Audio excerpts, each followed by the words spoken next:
Faria right? G sir. Don't call me sir, আমি Rihan.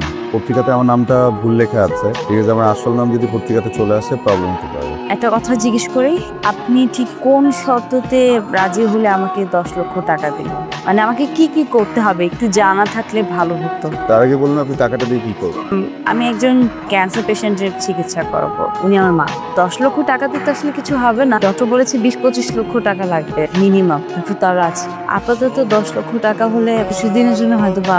Basically আপনাকে আমি 1 বছরের জন্য বিয়ে করতে চাই, এগ্রিমেন্ট ম্যারেজ। এখানে এগ্রিমেন্টের পুরো ডিটেলস দেওয়া আছে, যেখানে লেখা আছে আমি আপনাকে 1 বছরের জন্য বিয়ে করবো, ঠিক 1 বছর পরে আমি আপনাকে ডিভোর্স দিব। আমার ফ্যামিলি একটু প্রেশার আছে, আমার বিয়ে করতে হবে, এই জন্য আমি নিজের মতো করে একটা বানানো বিয়ে করতে যেন ফ্যামিলি প্রেশার থেকে বাঁচা যায়। আমি বুঝেই বলছি, দেখেন এই সম্পর্কের মাঝে আসলে সিরিয়াস কোনো কিছু থাকবে না, পুরো বিষয়টাই পে করার জন্য বিয়েটা আসলেই করতে হবে, কিন্তু এগ্রিমেন্ট আছে 1 বছর পর আপনি ফ্রি। আপনারও সুবিধা আছে, আপনার মার ট্রিটমেন্টের জন্য 25 লাখ টাকা লাগুক, 12 বেশি লাগুক, পুরো বিষয়টা আমি দেখবো। আপনি কি রাজি? আমি সরি, আমি আসলে পারবো না এই কাজটা করতে, ভুল জায়গায় চলে এসেছি।